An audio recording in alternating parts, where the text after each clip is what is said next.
Moms dan dads, penularan penyakit bisa datang dari mana saja, bahkan dapat berasal dari bersin dan juga batuk. Maka dari itu, moms dan juga dads harus berperan sama dalam mengajarkan etika batuk dan bersin yang benar untuk si kecil sejak dini. Bagaimana ya caranya? Tonton videonya sampai habis yuk moms, dan jangan lupa like, komen, dan share videonya.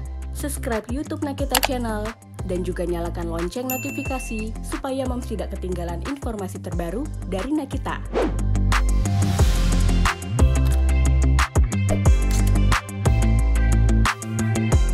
Melansir WebMD, ada beberapa cara mengajarkan anak etika batuk dan bersin yang benar untuk anak.